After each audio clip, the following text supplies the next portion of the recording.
नमस्ते दोस्तों, मैं हूं प्रदीप कुमार। आप देख रहे हैं डिजिटल मार्केट।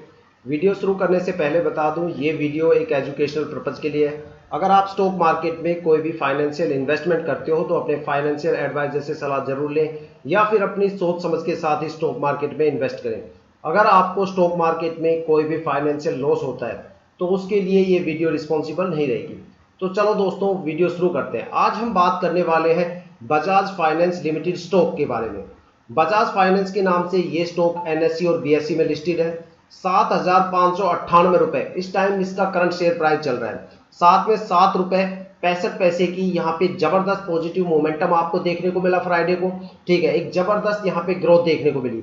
अगर इसके स्टॉक के एक यहाँ पे प्रीवियस हिस्ट्री की बात करें तो अगर 5 डेज का यहाँ पे चार्ट की बात करें तो यहाँ पे कम से कम 42 रुपए की एक जबरदस्त गिरावट आपको देखने को मिलती है। मतलब पिछले हफ्ते की अगर बात करें तो यहाँ पे 42 रुपए की एक भारी भरकम आपको गिरावट देखने को मिलती है। और अगर 1 मंथ के चार्ट की बात करें तो यहाँ पे आपको 862 रुपए का जबरदस्त पॉजिटिव मोमेंटम देखने को मिलता है। लेकिन इस टाइम की जो सबसे बड़ी अपडेट है वो मैं आपको बता दूं, इस स्टॉक में आपको सोमवार से या अगले हफ्ते से एक जबरदस्त पॉजिटिव मोमेंटम देखने को मिलेगा। और हो सकता है कि इस स्टॉक में आपको अगले हफ्ते एक अच्छा खासा जबरदस्त अपर सर्किट भी देखने को मिले।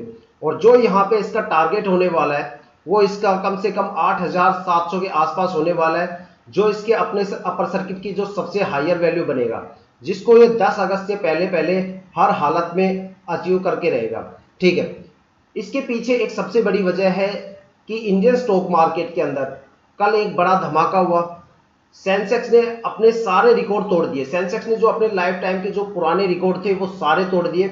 और सारे रिकॉर्ड को तोड़ते हुए सेंसेक्स ने 1300 पॉइंट का यहाँ पे जबरदस्त क्लोजिंग दी। साथ में यहाँ पे 84,696 के आसपास 84,696 पॉइंटों की जबरदस्त वैल्यू को टच करके इंडियन स्टॉक मार्केट में सेंसेक्स ने एक नया कीर्तिमान रिकॉर्ड बना दिया। मतलब सेंसेक्स ने अपनी लाइफ टाइम जो भी वैल्यू थी उसका सबसे हाईएस्ट वैल्यू को अचीव करके इंडियन स्टॉक मार्केट में एक नया रिकॉर्ड बना दिया। ठीक है, तो देखो, आप स्टॉक मार्केट में पिछले 10 साल तक के कोई भी रिकॉर्ड उठा के चेक कर सकते हो। जब जब सेंसेक्स ने अपने सारे रिकॉर्ड तोड़े और सेंसेक्स ने कोई नया रिकॉर्ड बनाया तो कम से कम 80 और 90% स्टॉक्स के अंदर आपको अपर सर्किट देखने को मिलता ही मिलता है। ठीक है, और इस बार भी यही होने वाला है। देखो, गिरावट का जो सिलसिला चल रहा था पिछले 2 या 3 महीने से, ठीक है, वो गिरावट का सिलसिला आज लगभग बंद हो जाता है। ठीक है, मंडे से आपको मार्केट में एक जबरदस्त पॉजिटिव मोमेंटम देखने को मिलेगा, साथ में अपर सर्किट भी देखने को मिलेंगे। 25% स्टॉक के अंदर फ्राइडे को अपर सर्किट लग गया। कम से कम 20% स्टॉक ऐसे थे जिनके अंदर अपर सर्किट लगते लगते रह गया। ठीक है, और अगले हफ्ते से आपको कम से कम 80 या 90% स्टॉक्स में, इंडियन स्टॉक मार्केट में 80-90% स्टॉक्स के अंदर अपर सर्किट आपको देखने को मिलेगा।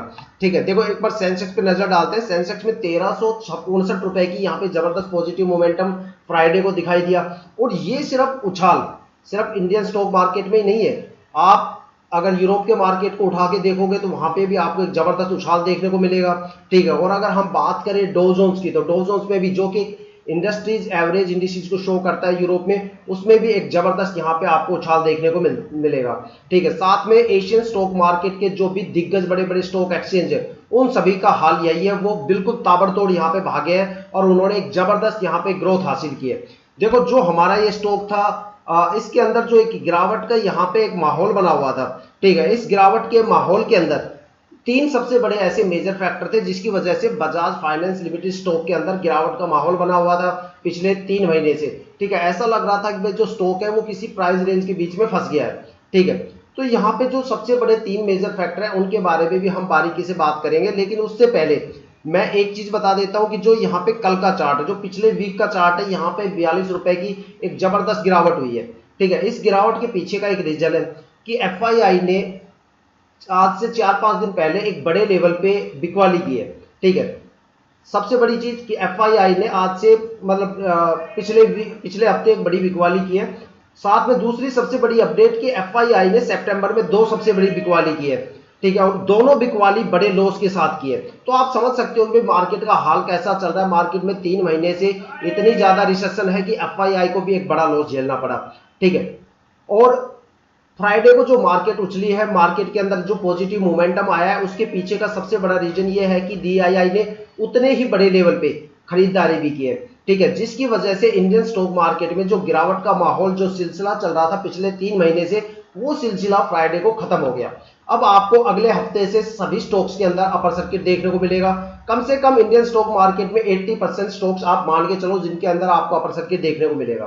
ठीक है, बजाज फाइनेंस स्टॉक भी काफी जबरदस्त पॉजिटिव मोमेंटम के साथ दौड़ेगा। आप इस पे एक अच्छा खासा गेम खेल सकते हो। देखो मार्केट के अंदर जो गिरावट थी पिछले 3 महीने, उसके भी कुछ फैक्टर हैं, जैसे कि यहाँ पे 3 सबसे बड़े मेजर फैक्टर हैं। जो सबसे पहला फैक्टर है वो है कि भाई यूरोप के मार्केट के अंदर एक लगातार गिरावट का सिलसिला बना हुआ है। देखो यूरोप के अंदर क्या चल रहा है वो मैं आपको बताता हूँ कि यूरोप के अंदर जो जियोपॉलिटिकल टेंशन चल रही है, वहां पे वॉर वगैरह जैसी कंडीशंस है। एक तरफ अगर रशिया यूक्रेन का वॉर चल रहा है, तो दूसरी तरफ वहां पे इजराइल और उसके पड़ोसी देशों का वॉर चल रहा है। अब वो चाहे डायरेक्ट या इनडायरेक्ट रूप से उस वॉर के अंदर सम्मिलित है। ठीक है, अब उसकी वजह से उनकी जो इकोनॉमी है उसके ऊपर जबरदस्त फर्क पड़ रहा है, और जो उनके स्टॉक मार्केट है, जो उनके स्टॉक एक्सचेंज है, वहां पे लगातार फ्लक्चुएशंस हो रही है, गिरावट हो रही है। वहां पे लगातार 2 सबसे बड़ी गिरावट आई। अगर हम यूरोप के जो सबसे बड़े स्टॉक एक्सचेंज की बात करें तो वो NYSE है, New York stock exchange. New York stock exchange के अंदर 2 सबसे बड़ी गिरावट हुई है।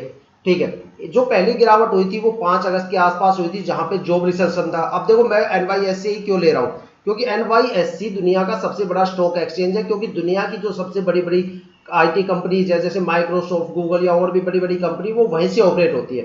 ठीक है, तो वहां पे एक जबरदस्त क्रैश वहां पे देखने को मिला जॉब रिसेशन को लेके।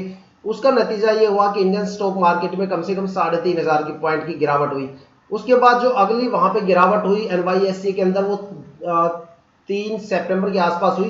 देखो मार्केट ने 15 अगस्त के बाद अपने आप को रिकवर किया, लेकिन फिर से वहां पे एक बड़ी गिरावट हुई, जिसकी वजह से फिर से पूरा एशियन स्टॉक मार्केट और इंडियन स्टॉक मार्केट हिल गया।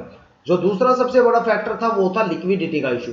इंडियन स्टॉक मार्केट में एक्चुअली लिक्विडिटी के इशू चल रहे हैं, जिसकी वजह से लगातार वहां पे फ्लक्चुएशंस बने हुए हैं। ठीक है, और तीसरा जो सबसे बड़ा धमाका था वो पिछले हफ्ते हुआ ही था FII की वजह से। इसी वजह से बजाज फाइनेंस स्टॉक के अंदर यहाँ पे ऐसा लग रहा था भाई जो स्टॉक है वो एक रेंज के बीच में फंस गया, और जो FII की वजह से यहाँ पे पिछले हफ्ते एक जबरदस्त यहाँ पे गिरावट देखने को मिली जो 42 रुपए के आसपास थी। यही सबसे बड़े फैक्टर्स हैं मार्केट के अंदर। अब देखो लिक्विडिटी सबसे ज्यादा बड़ा मेजर फैक्टर था इंडियन स्टॉक मार्केट का। देखो जिस स्टॉक के अंदर लिक्विडिटी सबसे ज्यादा होती है, या तो उनकी परफॉर्मेंस ठग हो जाती है या फिर वो स्टॉक की गिरना शुरू कर देते हैं। लिक्विडिटी किसी भी स्टॉक के लिए सबसे ज्यादा खतरनाक होती है। जिन स्टॉक के अंदर लिक्विडिटी सबसे ज्यादा कम होती है वो स्टॉक रॉकेट बन के निकल जाते हैं या फिर अच्छा पॉजिटिव मोमेंटम के साथ निकल जाते हैं। ठीक है, इस यही वजह थी कि भाई जो IT कंपनी के स्टॉक है या केमिकल स्टॉक है, पावर सेक्टर के स्टॉक है, उनमें सबसे ज्यादा लिक्विडिटी है, क्योंकि पिछले कम से कम 2-3 साल में उन्होंने सबसे अच्छा रिटर्न दिया है, और इसी वजह से उनमें लिक्विडिटी सबसे ज्यादा हो गई। और जैसे टेक्सटाइल का बिजनेस हो गया, या ज्वेलरी स्टॉक हो गए, टेक्सटाइल हो गए, सिरामिक्स हो गए, ठीक है, या फूड्स हो गए, शुगर से रिलेटेड स्टॉक हो गए, उनके अंदर सबसे ज्यादा यहाँ पे इस टाइम पॉजिटिव मोमेंटम देखने को मिल रहा है। उसके पीछे का यही रीजन है कि उनमें लिक्विडिटी नाम मात्र की है। तो देखो वीडियो काफी बड़ी हो गई, इसी के साथ वीडियो को समाप्त करते हैं। जय हिंद, जय भारत।